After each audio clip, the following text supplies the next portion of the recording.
There's many.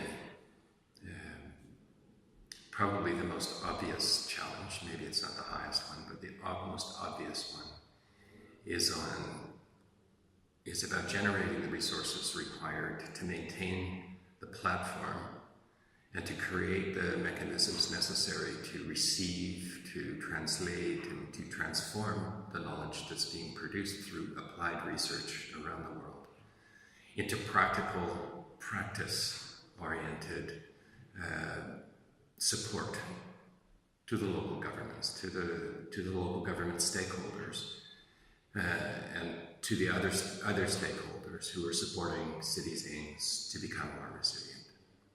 And I think one of the biggest challenges that the URI has is being able to become an institute that can transfer to governments, to educational institutions, a shift in the way resilience is applied. It will take time, and I think one of the major challenges is to check that resilience is applied and it's sustainable in time. Linking sustainability and resilience will be one of the challenges. On the other hand, it's becoming a reference for sound research and educational methods through the universities that are part of the URI. The challenge is for us to continue working and influencing policymakers. And the highest challenge, in order, as I say, to become point of reference worldwide, is to harmonize a very diverse landscape of activities, approaches, and very dynamic series of things that are happening worldwide, and that at the moment we are not even completely aware of. And the second challenge is to define, harmonize effort to define a common agenda, in order not to replicate and reinvent the wheel every time. For that reason, that's the strategic issue for the Urban Resilience Institute, exactly to have this concentrating, accentuating, and harmonizing function. I think the highest challenge is, in a sense, it's kind of the politics of planning into the future. I think for many cities and people involved in the future of cities, they're pushed towards short-term answers and short-term thinking. So urban resilience requires much longer-term thinking, much longer-term policies and plans.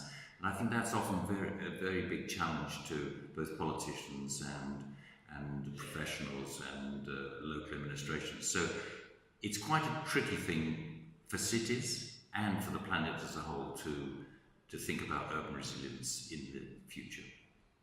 I think the challenge is transforming the knowledge of universities into practice. It's this strapline of ours, is how do we reach new audiences and how do we actually see impact from the research and knowledge that we already have. There are some massive challenges facing the world, and academics and education is at the forefront of identifying ways to deal with those challenges, but we have to do it with partners, and I think partnership is at the core of the Urban Resilience Institute. I think we are an interesting group of different partners with different focus areas and focus points, and I think we need to organize a long-term funding. This is the challenge. The challenge is indeed be able to translate, be able to go beyond the labeling of resilience, to just take the normative assumption to just build resilience, but be critical about how to do that, and do that in a way you take into account all the policy frameworks, but you're able to just go across them and break the siloed way of applying different policies through different plans. I think that this is very challenging, and you need, in order to do that, a critical mass of really good research staff and really in contact on the ground with practitioners and people facing real challenges on the ground. We try to organize ourselves in a kind of exhaustive way. I mean, I think it's about time that we, all the institutes or organizations that deal with resiliency, we should probably manage to sit together.